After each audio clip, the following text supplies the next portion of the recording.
Fala pessoal, tudo tranquilo? Aqui quem fala é o André Moreira da Atmosfera 4x4. Hoje vamos falar sobre caixa de marcha da Band e sobre a sua evolução até o final da fabricação em 2001. Eu vou comentar sobre quando surgiu o T-Case e alguns números importantes relacionados às reduções aplicadas em cada uma das caixas de marcha.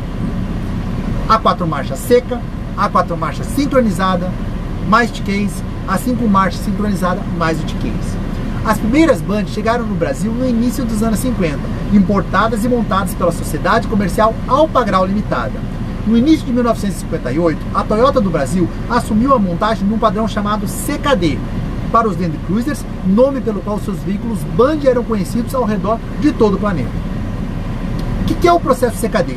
O processo CKD, completamente desmontado, consiste em transportar um veículo nesse estado do país de origem para ele ser finalizado no país onde ele vai ser vendido.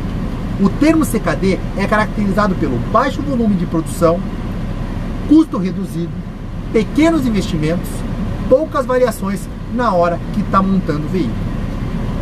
Devido à exatidão das peças enviadas, esse processo exige grandes controles como controle de embalagem, manuseio, transporte, armazenagem de materiais, para que haja o quê? A manutenção da qualidade e continuidade da produção. Isso, ok? Sigla CKD explicada. Antes de começarmos a falar da caixa de marchas, favorzinho para vocês. Se inscreve no canal, deixa seu comentário sobre esse assunto, que na minha opinião é uma dúvida de muitos na hora de comprar ou fazer um upgrade na sua Bandeirante. E não esqueça, sigam a página Atmosfera 4x4 lá no Instagram e também no Facebook, ok? No período entre 1958 e 1962, o motor era um 6 cilindros a gasolina, motor 2F Toyota, um 4.0, que tinha baixa rotação, desenvolvia 110 CV a 2.000 RPM. Mas logo pôde-se perceber o quê? Que o consumo desse motor diminuía muito a autonomia da Band, o que a tornava inviável para o interior brasileiro naqueles tempos, em função de gastos com combustível e o que mais? Da distância dos postos para abastecimento.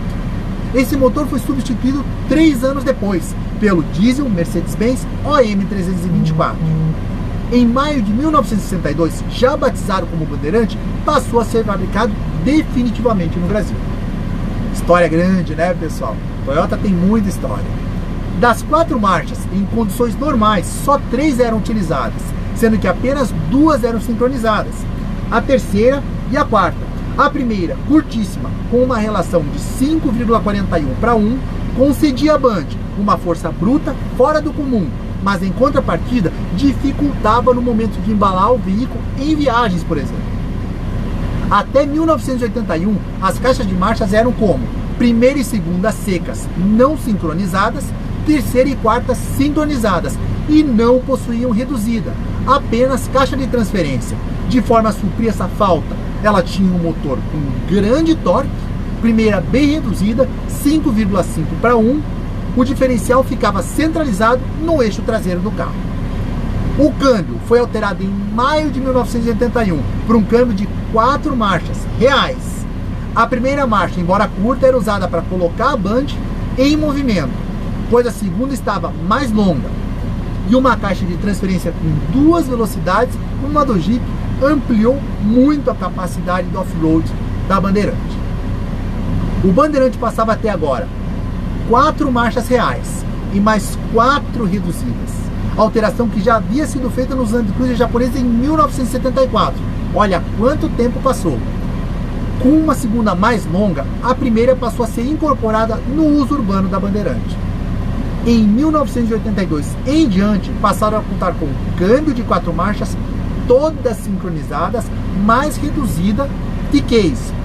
Com essa atualização, a primeira marcha ficou menos reduzida. Ela caiu para 4,84 para 1, pois, com reduzida engatada, a redução praticamente dobra a força do carro, multiplicando todas as 4 marchas e também a ré por um fator de 1,96. Outro ponto importante foi o deslocamento do diferencial para a direita do eixo traseiro. E a partir de 1993, o Bandeirante recebeu um câmbio de 5 marchas, com a quinta longa, com uma primeira marcha levemente mais reduzida, 4,925 para 1, e com uma caixa de transferência um pouco mais reduzida também, 1,99 para 1. A quinta marcha é overdrive e permite que a Band desenvolva boa velocidade na estrada. As demais são praticamente idênticas à do câmbio de 4 marchas. Show, né? Como muda, como evolui, né? Essa alteração, ela foi determinante na valorização das Bands no Brasil. Por hoje, meus amigos, é isso. Eu deixo a todos um forte abraço e a gente se vê no próximo vídeo.